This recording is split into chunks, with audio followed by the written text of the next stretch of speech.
Get ready for this AVNation special.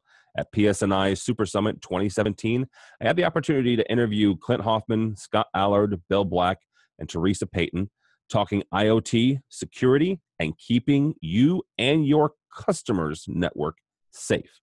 All that and more next on this AVNation special. The network for the AV industry. What are you listening to? This is AV. This is AVNation. This is AVNation.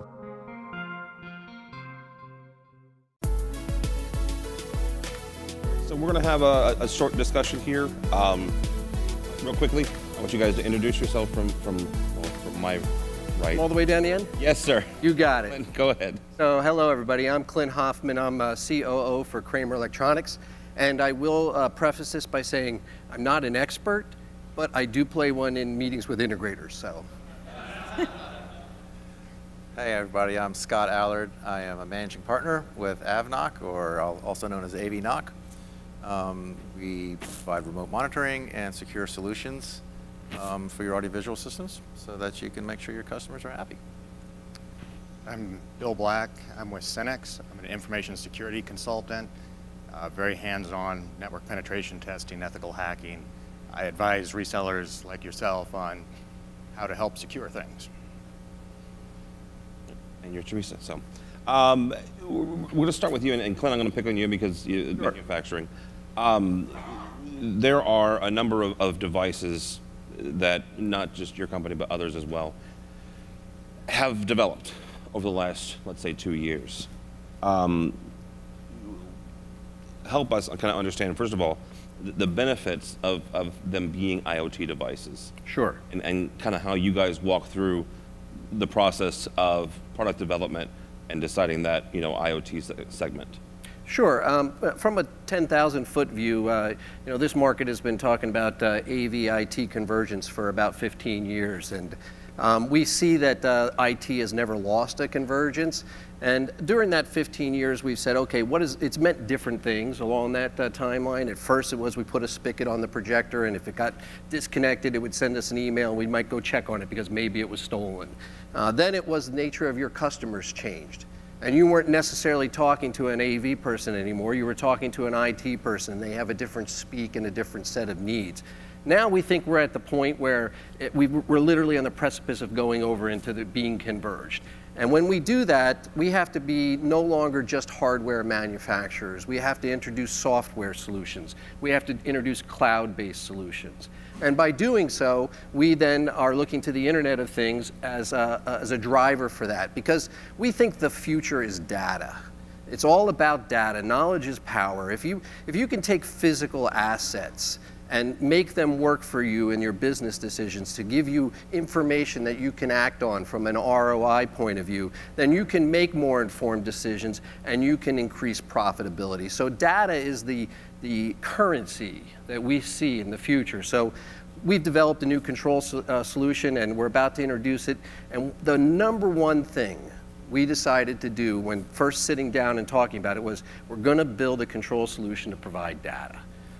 Okay, so every single thing that happens over that control solution is pushed to the cloud. And we were really excited about that until I listened to Teresa, but no, but still, we think that that's the future of our business. And when you have data, it changes the revenue model as well. Instead of becoming somewhat project-based, and it becomes more software as a service, people are paying for what they use, and that's something that levels out the financial worries of the people that are doing the business in our sector. So those are some of the things that we're thinking about. Scott, from you guys' standpoint, Kramer is not unique in the fact that they're looking at the data from these integrators, customers, and the integrators themselves. How do you take some of the stuff that Teresa has been talking about, and when you're developing a strategy or developing a system like this, helping to safeguard some of the data that Clint's talking about? Well, one of the first steps that we take is we use encrypted information from point to point. And generally, our product is pen tested when we get into the more significant customers that require a HIPAA compliant solution. So the way the data is protected is it's kind of a twofold. The customers have a tendency to circle their technology team around the data to make sure that it doesn't escape their network. And we also offer a solution, to put the cloud into their network so none of the information becomes public. And then on our cloud solutions, we can allow the integrator to put one of our virtual machines in their network, and they solely become the receiver of the information from their customers. So our endpoints being encrypted, we try to keep it out of a public access cloud. And dovetailing in what Teresa was speaking about, if you're able to disguise your network operations center's URL so that it doesn't reveal your customer's information or any data that you're capturing, you can create a relatively secure solution. Is it foolproof? Nothing is. But in fact, you can, by using a separate AV network, like a VLAN, and separating yourself from that customer's network, you can create a more secure solution for remote monitoring and capture all the data you need, be it from a control system or an individual device that's out there. So we do our best to remain HIPAA compliant. Well, that was going to mention that, the fact that if you're not familiar with what AVNOC does, one of your main strategies or one of your main verticals is making sure that your stuff is HIPAA compliant. If you're not familiar with what HIPAA is a law that makes sure that a person's medical data is secure and not available to other. And there are other parts of that law too. But for us specifically, it's about their data and making sure that it's not available and doesn't get out. I want to pick on you, Teresa, for a second. Back to what Scott said about making sure that things are pen tested and encrypted.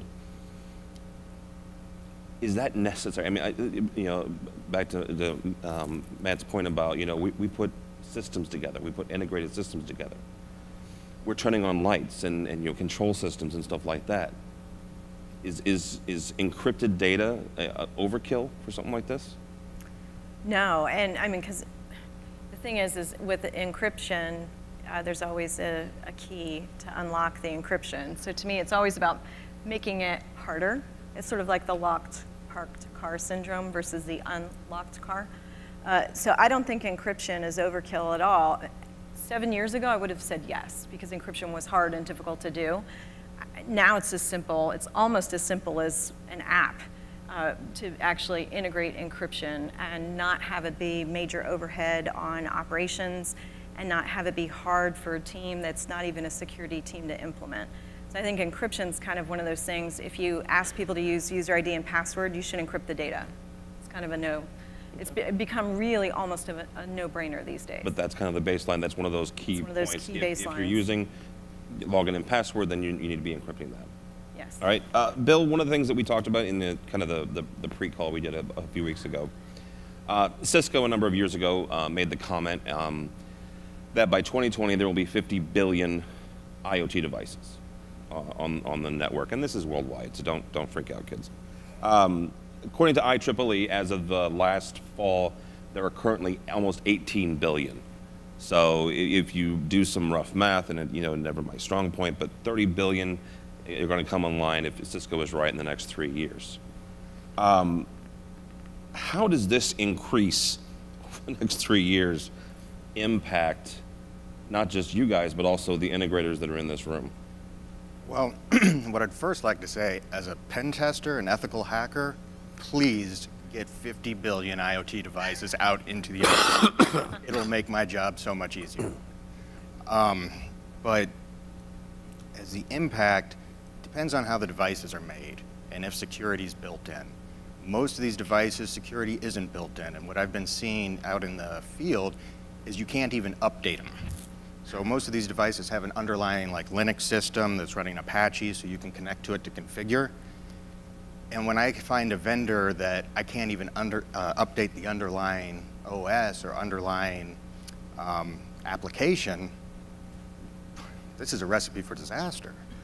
Some companies are doing it better. Teresa, I think you're very much an optimist if you think that within 10 years we'll get there, because SCADA, we've been talking about that for 30 years and we're still not there. But some companies are doing it right, and I like to hear that you all are actually doing pen testing. That's huge. Yes.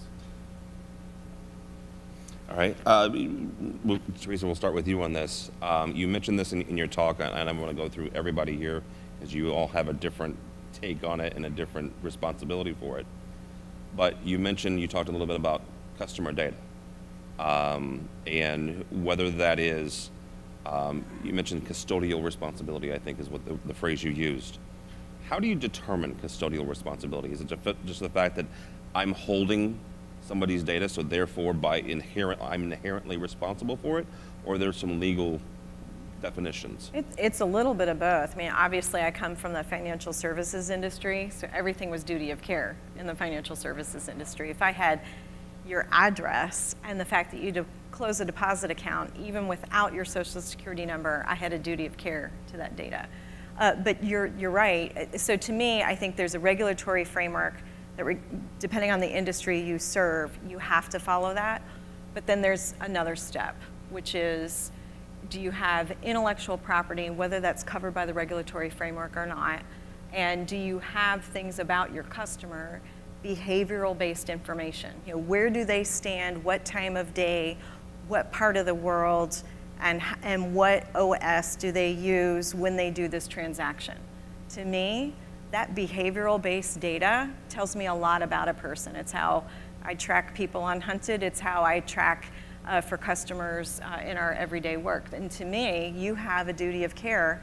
You have a custodial relationship to that data if you have that data. And the legal frameworks haven't kept up with that yet, but it's only a matter of time. And it'd be really bad for your reputation for all of that to get out. So Clint? So, you know, we have to be good stewards. If we're going to develop a control system that every single thing that happens over the control system we collect as data and then, you know, make available to the customers, we have to be good stewards of that data. We separate everything that's transactional from everything that's sensitive. We encrypt everything. We do everything that we can possibly work with external security experts. Like, you know, we use a cloud service that has those experts that Teresa was mentioning before. We put all those things in place, and at the end of the day, you know, you do the best you can. People understand that, you know, using Gmail or using Facebook is not entirely free. What you're paying is with data, and we come to accept that. EasyPass knows everything we're doing, you know, so our life has become one where that's acceptable to us. So we just have to, we as the manufacturer have to make sure that we continue to do everything we can to make sure that data is safe and that the information that belongs to those people is protected because they are trusting us with it. Scott, I'm going to get you in a second, but I want to ask you, Teresa, do people honestly, do you think that the vast majority of the public understands that those services aren't free? He mentioned Facebook and Gmail. No, I actually, you know, because I've written a couple books on this and talked to people, they don't really, they understand, you know, I don't pay, quote, to use Facebook, but you feed me ads. So that's the price I'm willing to pay. They don't really think through the fact that Facebook in the privacy agreement in teeny tiny font says, I own your gender. It does say that. Well, not in those words, because I don't talk like a lawyer. But I mean, it actually says in there the things they own about you in that privacy statement. And I don't think people really understand in plain English what they're giving up about themselves when they use these free services, because they see the ad and they think that's the price of using the service. They don't realize the metadata about them and all of their behaviors is actually the price of using the service. Yeah, I would actually agree with that. Scott, walk me through kind of a customer assessment when you guys bring on a new client, and you say, okay, you know, these you do their risk tolerance and all that, but you walk them through how you're going to protect them and protect yourselves. Well, it generally depends on, you know, the level of their needs, and it depends if they're required by law to be HIPAA compliant. So that sets the bar right there. But we do our best to make sure that any data that goes through our system is surely protected, you know, from point to point. So if there's a customer that has you know, a relatively, I guess, unsecure application, and you can say like a university. You know, a lot of universities allow public access from the outside into their academia side, straight into their AV systems. That's a common known thing. and they readily hand out VPN access. So when you're dealing on that kind of access to a university, we just try to do our best to make sure that on our side the data is encrypted. So should they change, we're there for them, and if they want to lock it down, that's more the better. But when you get in, again, you get into these HIPAA compliant solutions to where the customer requires everything to be locked down and be secure, we go through the paces with them to ensure them that our product is safe, our product is secure, and a lot of times it falls on their needs. They're telling us what they need as opposed to us telling them what we're going to do for them. So we kind of play their game more or less than them playing ours. Now, if they have any serious questions, the other managing partner of our company, Ed Lang, he's a security assurance specialist. He's been doing it for almost 40 years now. He's a good resource, and he has some good answers, as Teresa does too. It's been a valuable education listening to you. That's a fact. Real quickly, go back to the education, because we talked about the medical field, and you guys doing the HIPAA compliant is really, really good. But the education client, I'm a former tech manager, so I feel exactly where you're coming from. Anybody that could speak almost, we gave a VPN access to, which is not a good thing, in case you're wondering. How do you educate them? How do you educate the client that doesn't know what they don't know?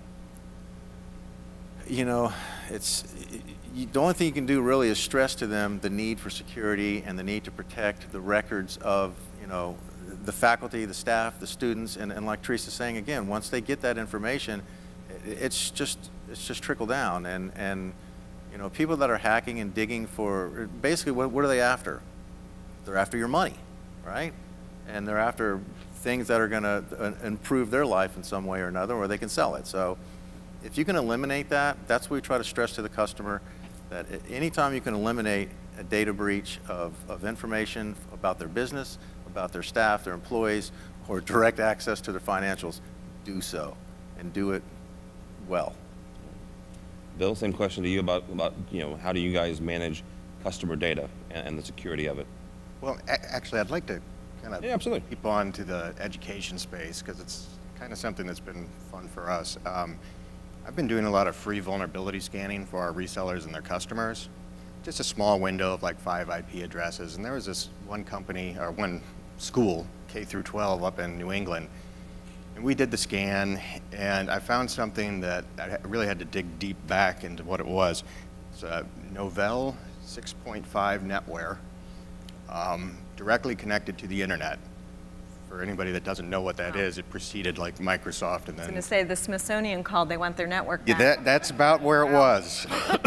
And this thing had EOL'd in 2010, and it was, like I said, directly connected to the internet. And finally, I had to ask him, like, what is on this thing? And they go, oh, well, it holds our entire grading system and all of our nursing information about our students. So now we've got, is it FERNRA? I can't remember the education piece that you're supposed to protect.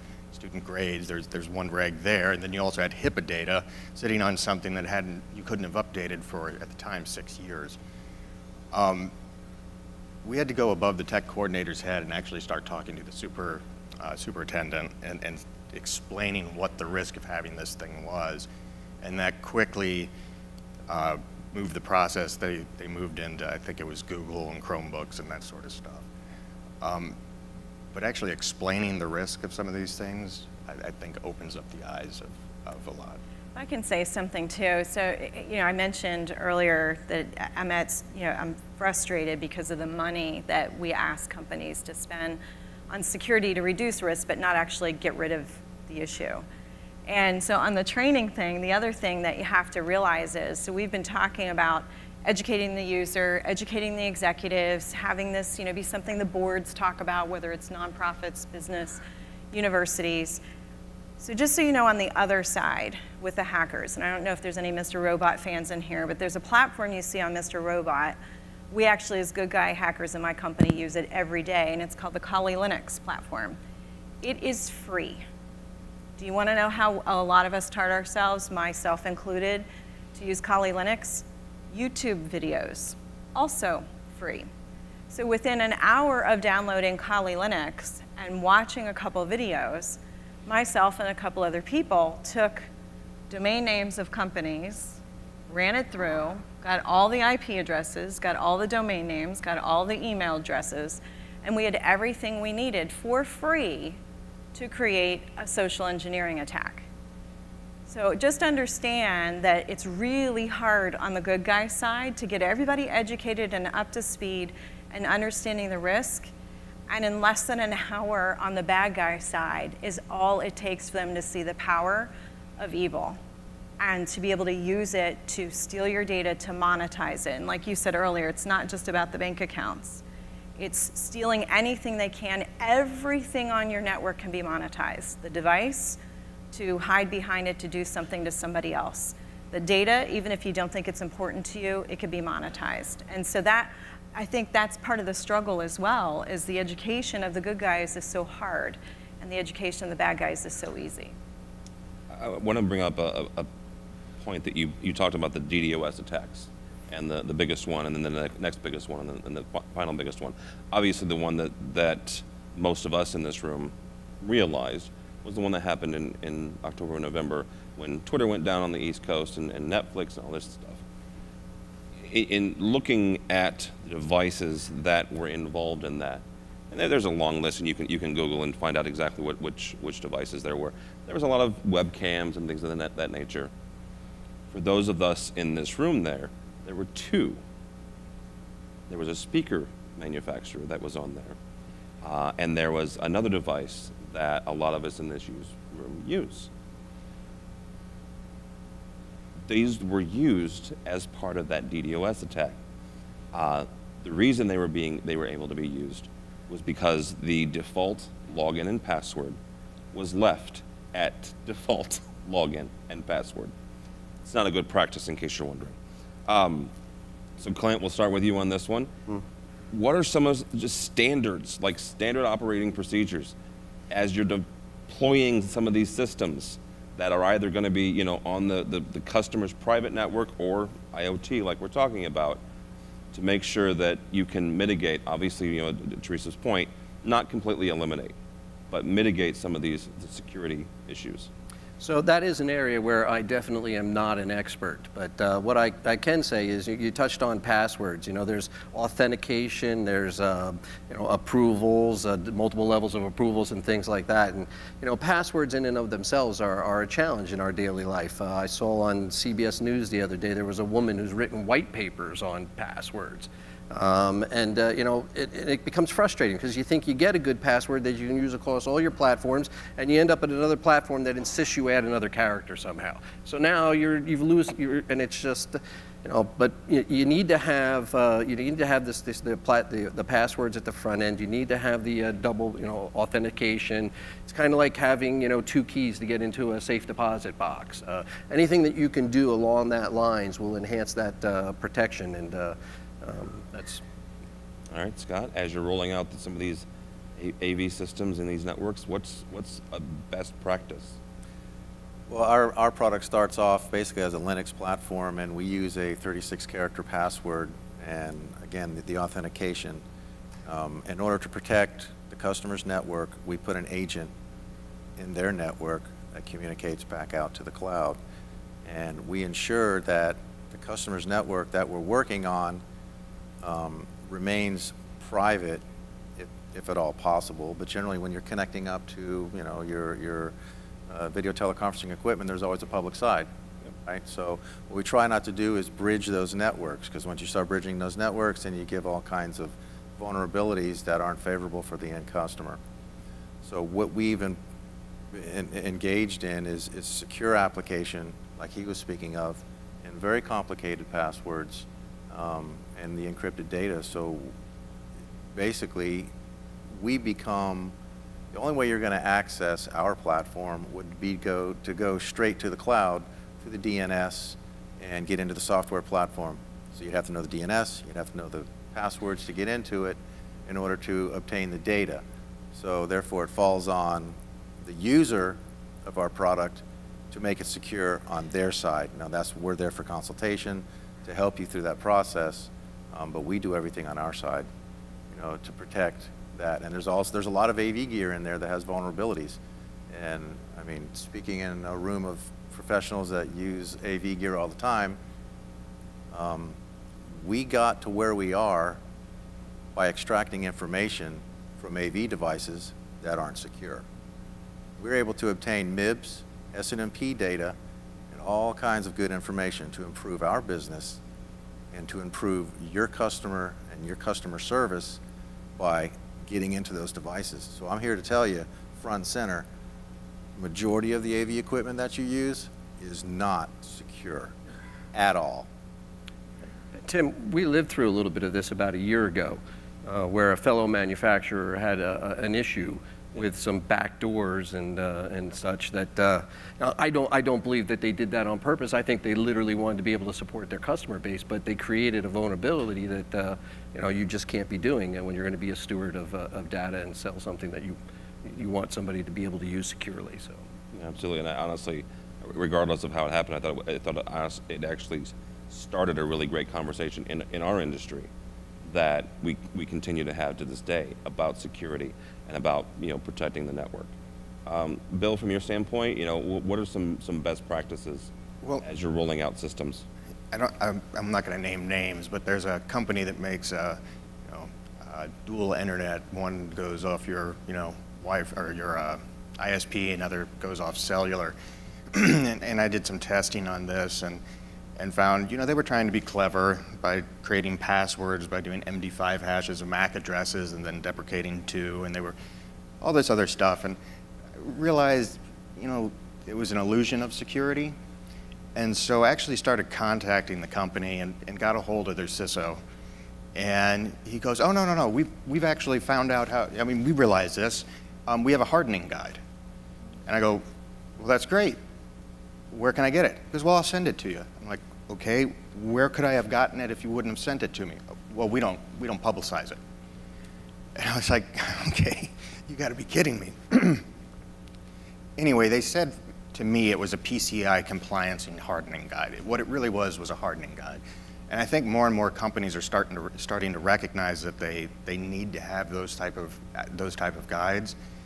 I would request those from the manufacturer because a lot of times it's probably not going to be listed on their website. And doing that actually will help protect the device. Real quick, not to drill down too deeply in that, who at the manufacturer, if you're calling Clint, who is Clint going to pass you on to, or who are you going to ask for in those manufacturers? Typically, if they have somebody on staff like the Chief Information Security Officer, Chief Information Security Architect, if they have that. A lot of the companies simply don't. There was a great, I'm guessing you were out at RSA last week, there was a great thing out at RSA where they found an IoT device that was really invulnerable just in the communications, even though it was encrypted and everything else.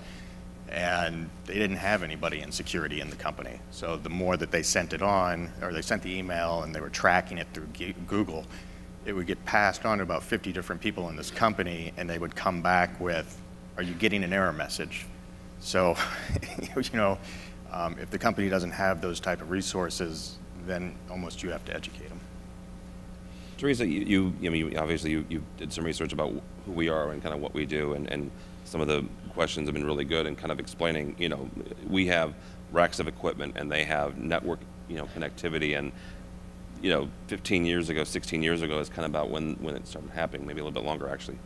And so we've kind of learned by tripping and falling.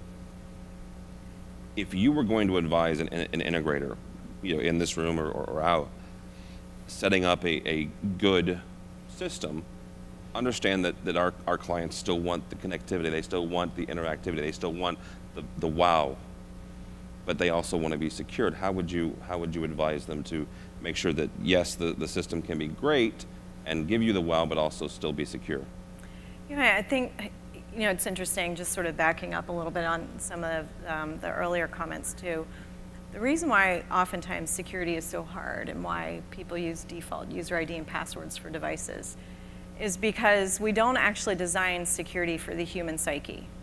So this is designed for you, and it's simple and elegant, and it's got apps, and it's pretty intuitive for the most part, and becomes more and more intuitive every day. But asking you to remember strong passwords where the characters change or the length changes from platform to platform and a different user ID, that is not designing for the human psyche. That's designing for our needs and security. And so that creates sort of this imbalance. So with that in mind, what I would say to the clients is, so the focus of the security team should always be on how do we create a simple and elegant user experience and have security just be a part of that experience. Because the minute you make it something hard and bolted on and difficult is the minute people find the workarounds, like Post-it notes with the password under the device or under the rack, or they don't use it, or they turn it off, or they use the default passwords. The second thing I would say is that whole Q&A we had earlier, the segmentation of the network. So I would say, what digital assets matter to you most? Okay, that's your corporate domain, your corporate network. For the AV equipment that we're going to be integrating as much as possible, that should be on its own segmented domain. So if there is an issue, there's not an easy way for it to jump from here over to the other side. And if you do have to have that interconnectivity, like the HVAC vendor had to have to Target, right? Then what you want to have is behavioral-based analytics, a baseline in place that tells us something's behaving badly. Because had that been in place with that connectivity between HVAC and Target stores, they would have seen, as soon as the bad guys figured out, I see a point of sale terminal from the HVAC, they would have seen the traffic back and forth, and they would have said, there's a fire, there's an outage, or there's a major issue. And so that this is where behavioral-based analytics will come in. So you do that network segmentation, behavioral-based analytics around the usage, and then deploy, based on the culture, all the different security protocols that you feel like you can deploy for the industry that you're in and the culture that you're in. And then understand the open risks you're leaving open, and that's where the digital disaster exercises come in and those conversations come in. Scott, we'll start with you on this one. We'll talk about training for a second and how you bring your workers, your employees first and foremost, and then a little bit back to your clients. How do you bring them along, and how do you stay up to date with security? Because it's an ever-moving target, right? As soon as we close one loophole or one security leak is fixed, the bad guys, work and they figure out another one. So how do you keep your team up to date with the latest in security and keeping things secure?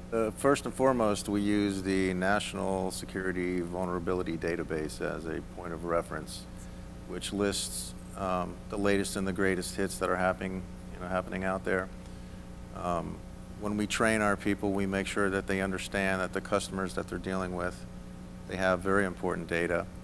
And even in casual phone conversations or in emails, they are to restrict the information that they're divulging about the customer or about the network that they're dealing with. Also, we're trying our best at this point to train and educate about IPv6, which makes it a little bit harder, to find their way into networks. And if you guys haven't explored IPv6, it's not a bad way to go. It's a little more complicated sometimes, but it works.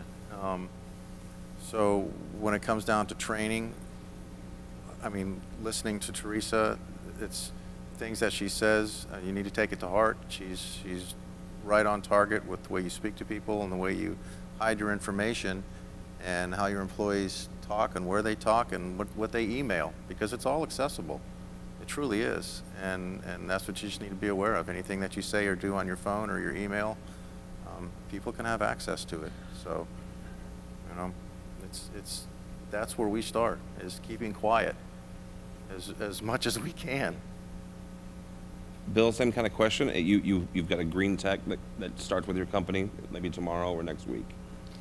How do you walk them through, the security processes and keep them up to date? It's a challenge because it depends on what the specialty of the tech is.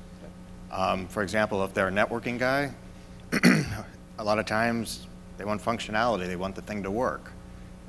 So I've seen where resellers have sent networking and even server people that don't necessarily understand security on site, and they're working on a firewall.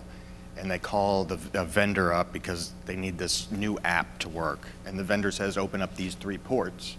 And they open up those 3 ports, and it doesn't work.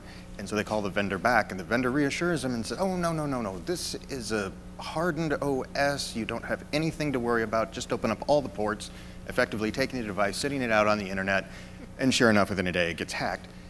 And that's not through any fault of the tech, because he was there to make the thing work. But he didn't understand the security aspect of it. So a lot, it is training, and it's getting to the concept of least privilege. You know, phone guys, for some reason, they really want you to open up a lot of ports in a firewall. I had one tell me to open up 20,000. I said, all right, you document every port that you want me to open, and I'll go ahead and open it. After 5, he quit. So, you know, it depends, but training. Talk about that for a second, because you have a client who looks at you and says, I want this app to work. I need this app to work. I have to Snapchat or whatever it is.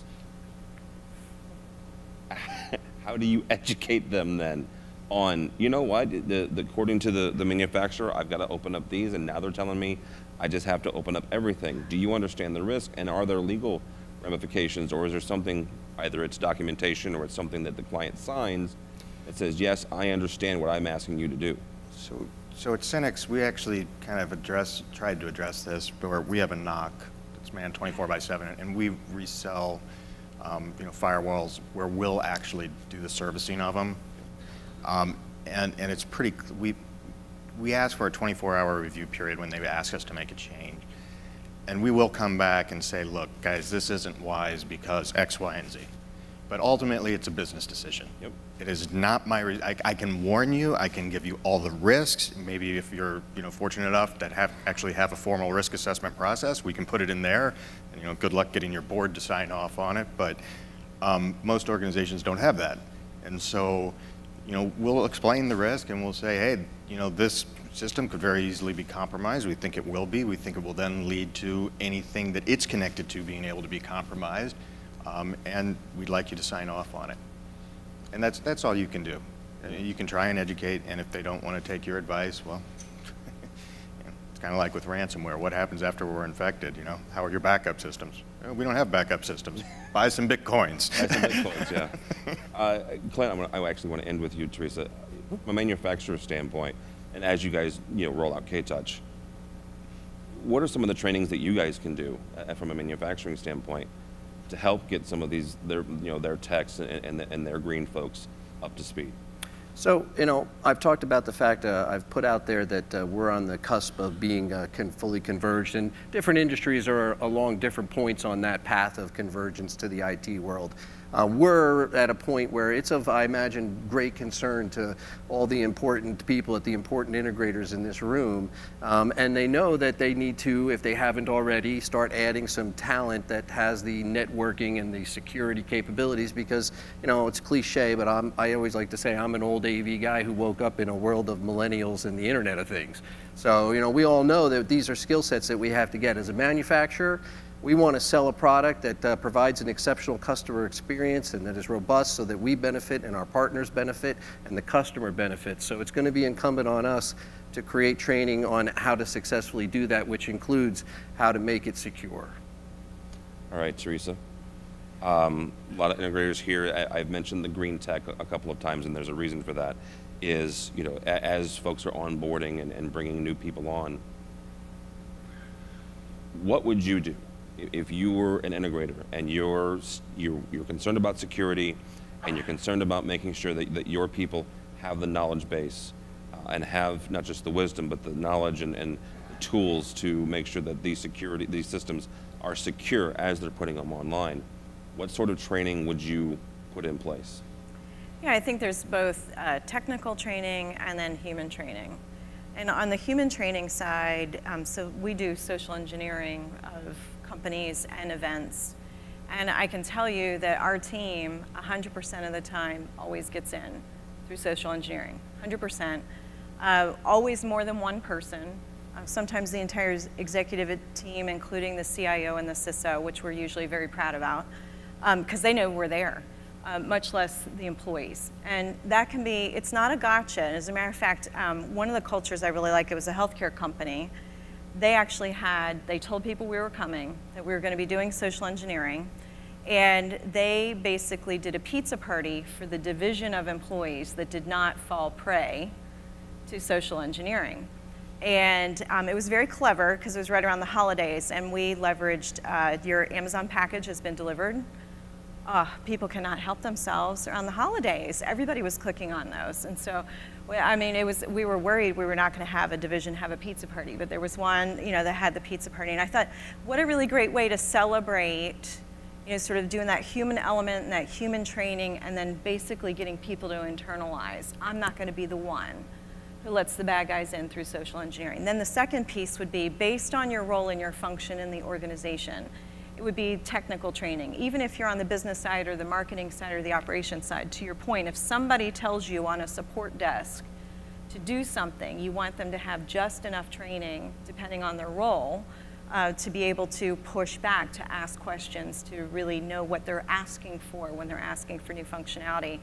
And then the security training is constantly changing to the point where I don't think the alphabet soup of certifications is absolutely necessary for everybody on your team. I actually like a nice mix of some certifications and then some people who are just sort of scrappy, I'm gonna go watch YouTube and figure this out type of thing. But I think if you do that combination of sort of the technical and security training along with the human element, because IBM did a study and they looked at the last 2 years worth of data breaches, and 95% of those breaches were due to some human error. It was the default password, it was the firewall ports, it was the user ID and password, it was the social engineering, but 95% of those breaches can actually be tracked back to someone in your organization or a vendor connected to you making a human